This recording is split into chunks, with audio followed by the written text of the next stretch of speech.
جن لوگوں نے آ کے اپنی ذات سے اٹھ کے اور قوم کا سوچا. ہماری دیکھیے کہ جیسی ایسی بد نصیبی ہے کہ کہت الرجال ایسا ہے کہ آپ بس الامان الحفیظ، یعنی قائد اعظم کے بعد ہم دیکھتے ہیں کہ کوئی بندہ ہی نہیں نظر آتا. میں آج مدرس ڈے کے اوپر لوگوں سے میسج ان کو دے رہا تھا.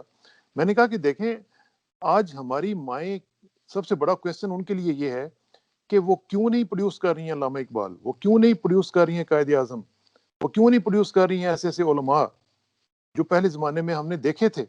انہوں نے پاکستان بنایا تھا. مولانا شوکت علی اور مولانا جوہر علی کی بھی تو ایک والدہ تھی نا، ٹھیک ہے نا جی. تو آج کی ماں جو ہے وہ کیوں نہیں پیدا ہو رہی اس طرح کی.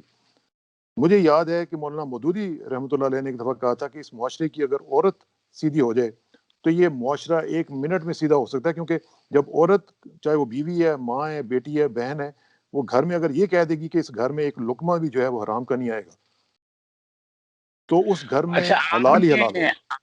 آپ نے بڑی زبردست بات کی، آپ نے مولانا مودودی صاحب کا واقعہ، لیکن اگر ہم صرف اسی کو، یعنی آپ کہہ تو رجال کہہ دیں، ڈیٹوریشن آپ تنزلی اگر دیکھ لیں آپ کہ جماعت اسلامی کے جو کانسیپٹ اگر مولانا مودودی صاحب کے اس دور کے دے دیں اور آج کا حال دیکھ لیں تو علمان الحفیظ میں کیا کہہ تو سکتا پھر ہوں. دیکھ لیں، آپ کے تو رزلٹ بھی سامنے تو دیکھ لیں نا.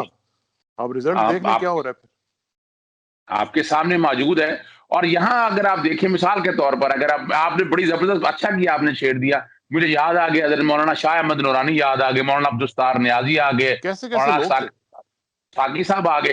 اور وہی، یعنی صرف یہ نہیں کہ جماعت اسلامی کے اندر میں باقی لوگوں میں بھی اگر دیکھ رہا ہوں، بالکل بالکل.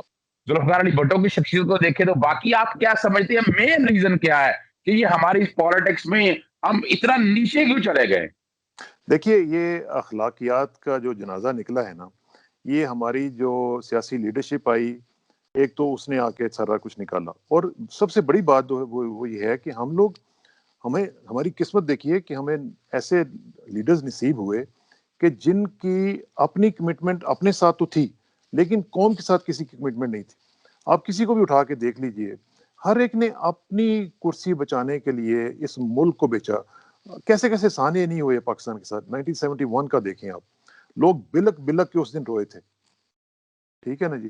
اسی طرح آپ دیکھیں کہ پاکستان میں جب بھی کوئی اس طرح کا معاملہ آتا ہے، خاص طور پہ 80s میں جب سے یہ دونوں آئے ہیں، ہماری اللہ کے فضل سے جو جمہوریت ہے وہ جب دوبارہ آئی ہے، بحال ہوئی ہے، اس نے آ کے جو کام کیا ہے، میں کئی دفعہ سوچتا ہوں اظہر صاحب، آپ بھی ماشاءاللہ جہاں دیدہ آدمی ہیں، میں شہباز شریف سے یا نواز شریف سے یا ایون زرداری صاحب سے، سب سے میں یہ پوچھنا چاہتا ہوں کہ بھئی آپ نے کتنا، کوئی ایک حد ہے آپ کے کمانے کی؟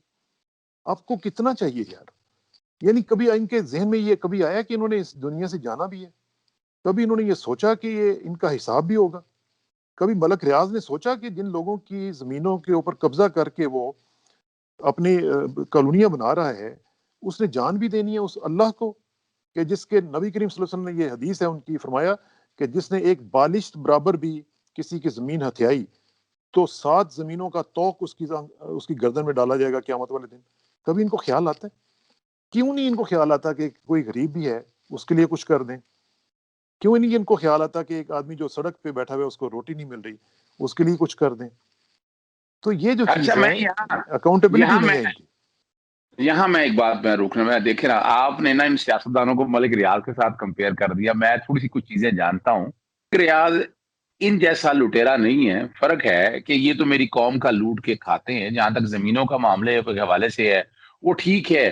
یعنی میں کراچی کے معاملات کے کچھ تھوڑا سا جانتا بھی ہوں کہ کراچی میں سپریم کورٹ نے کچھ 480 ارب کے قریب رقم ڈالی ان کے پر، وہ زمینیں الاٹ کر دیں اور وہ زمینیں آگے لے کر جانی تھی. وہاں پر کچھ قبضہ مافیا ایسی ہیں جو آپس میں چیزوں کو پورٹری اس طرح کر رہے ہیں، جو کہ آپ کیلیگری میں بیٹھے ہوئے ہیں. یہاں حالات یہ ہیں کہ وہ چیزیں ساری اول، جہاں تک پیسے بنانے والی روش ہے میں اس سے ہٹ کے بات کر رہا ہوں کہ وہاں، اور یہ کوشش کر کے، میری ایک دفعہ بات بھی ان سے ہوئی تھی تو انہوں نے، میں نے کہا جی آپ یہ چلاتے ہیں، لنگر خانے چلاتے ہیں، آپ غریبوں لوگوں کو سب کو بانٹتے ہیں، یہ توفیق باقی آپ کے بڑے سیاستدانوں کو نہیں دی ہے. چلے وہ جیسا بھی ہے، میں اس کانٹیکٹ سے بات نہیں کر رہا. میں ان کو کمپیریزن کے حوالے سے بات کر رہا ہوں کہ سیاستدانوں نے تو جو لوٹ مار کا بازار گرم جس طرح کیا ہوا ہے، یعنی ہزاروں ارب میں جائیدادیں ہیں. یعنی میں لنڈن میں گیا، لنڈن میں تو ان کے ہائیڈ پارک، ایون فیلڈ، پھر وہ ٹوئن ٹاورز، میں وہ دیکھ کے پریشان ہو گیا. پھر سوئٹزرلینڈ میں جو دوست بیٹھے ہوئے ہیں شر محل کے حوالے سے جب باتیں سامنے آتی ہیں تو دقت اور تکلیف یہ ہوتی ہے کہ انہوں نے ملک ریاست چلیں کاروبار کر کے کچھ حوالے سے اپنے طور پر یہ کام کیا، پر ان لوگوں نے کاروبار بھی کوئی نہیں کیا ٹی ٹیز کے اوپر، یعنی یا تو ان کے اکاؤنٹوں میں ٹی ٹی آئی ہیں یا ان کا انامی بانڈ نکل آئے ہیں، اور اس کے علاوہ کام تو کوئی نہیں کیا، اور یہ خربوں یعنی 4-5 ہزار ارب کے قریب ان سب کے اثاثے ہیں. کیا کہنا چاہتے ہیں یہ لوگ؟ دیکھیں میں اظہر صاحب ایک بات بتاؤں آپ کو، پاکستان اب راک باٹم پہ پہنچ چکا ہوا ہے. اب انشاءاللہ تعالی العزیز میں جو بات کر رہا تھا اس کے بعد میں جو لوگوں کو ایک امید بھی دلانا چاہتا ہوں کہ مایوسی کی بات نہیں ہے، کیونکہ ہمیں ہر حال میں اللہ تعالیٰ نے کہا ہے کہ مایوس نہیں ہونا. آپ نے مایوسی جو ہے سب سے بڑا گناہ ہے. اب پاکستان راک باٹم سے انشاءاللہ اوپر آئے گا، آ جائیں گے پھر بہار کے دن، رحمت کردگار کے دن. یہ یقین رکھیں، میرا ایمان ہے، اور مجھے اسی طرح یہ نظر آ رہا ہے جس طرح کہ مجھے یہ یقین ہے کہ میں نے ایک دن اس دنیا سے جانا ہے، اور جیسے مجھے یہ یقین ہے کہ آج رات کے بعد صبح ہوگی، اسی طرح مجھے یہ یقین ہے کہ اس ملک نے it is bound to succeed انشاءاللہ.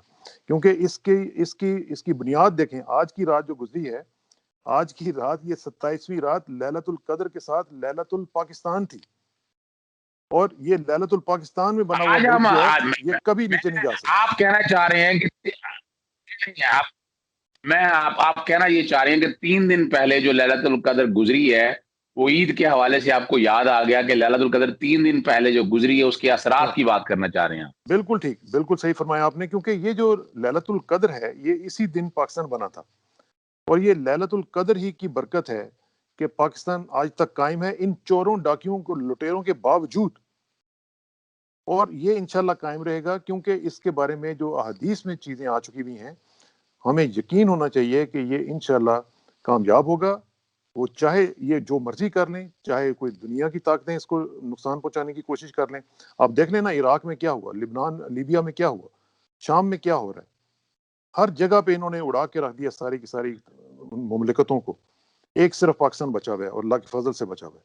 اور دوسری یہ ہے کہ جو ہماری فوج ہے، جس طریقے سے ہمارا نوجوان ایک فوجی جو ہے وہ جانے دے رہا ہے اپنی، جب تک وہ خون جو ہے وہ چلتا رہے گا انشاءاللہ تعالی عزیز پاکستان کو کچھ بھی نہیں ہوگا. اور مجھے یقین کریں، مجھے اس میں کوئی شک نہیں ہے، کیونکہ وہ جو بھی بات ہم کرتے ہیں نا، وہ اقبال کا ایک مصرع میں آپ کو سناتا ہوں. وہ اس نے کہا کہ مصرع من قطرہ خون من است. وہ نے کہا کہ میرے ایک مصرے کے اندر میرے ایک خون کا قطرہ قطرہ موجود ہوتا ہے. اسی طرح ہمارے جو پاکستان ہے، اس کی مٹی میں ہمارے شہیدوں کا جو خون ہے وہ موجود ہے. اس کو انشاءاللہ کچھ نہیں ہوگا. اچھا، بس پروگرام ختم کرنے سے پہلے صرف اتنا بتائیے گا کہ آپ عمران خان کی قیادت میں یا عمران خان کی آنے والی سیاست میں کیا دیکھ رہے ہیں کہ عمران خان ان مافیا جو پارٹی کے ان کے اپنے اندر بھی ہیں باہر بھی ہیں ان سے مقابلہ کر سکے گا؟ دیکھیں، عمران سے تو مجھے امید ہو یا نہ ہو، مجھے اپنے خدا سے امید ہے، اور میں اس سے مایوس نہیں ہو سکتا. میں نے آج بھی آپ نے کہا نا، پچھلے پروگرام میں آپ نے کہا تھا کہ میں نے عمران کو جب دیکھا وہاں پہ تو ہمارا بھی دل للچایا کہ کاش ہم بھی وہاں پہ ہوتے. ٹھیک ہے نا؟ بالکل. اچھا، اس خدا سے امید ہے. اور میں یقین مانے، میں عمران کو دیکھ رہا تھا خانہ کعبہ میں انٹر ہوتے ہوئے، تو میرا اس کے ساتھ پچھلے 27-28 سال سے تعلق ہے. میں اس کی ایک ایک چیز کو جانتا ہوں.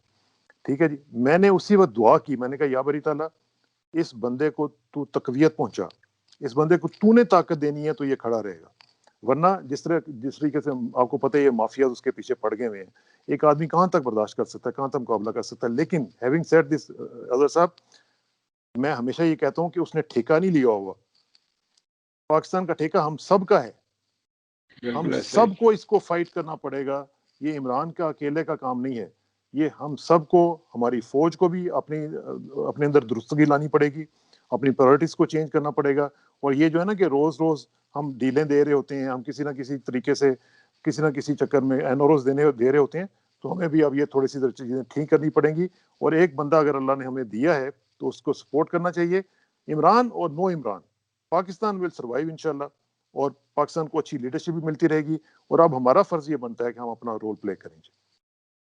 بہت شکریہ. آپ نے آج عید الفطر کی خوشی میں آپ نے پاکستانیت کو اجاگر کر دی بیرون ملک، یعنی اوورسیز کے طور پر پاکستان میں آپ نے ایک روح میں کہتا ہوں نہیں دی ہے. اور میرا جہاں تک خیال ہے ہمارے سننے والوں کو آپ کی باتیں بہت پسند آئیں گی. پیوستہ راج شجر سے امید بہار رکھ میں اسی سے اختتام کرتا ہوں اپنے آج کے پروگرام کا. اجازت دیجیے گا. السلام علیکم. خدا حافظ. پاکستان زندہ باد.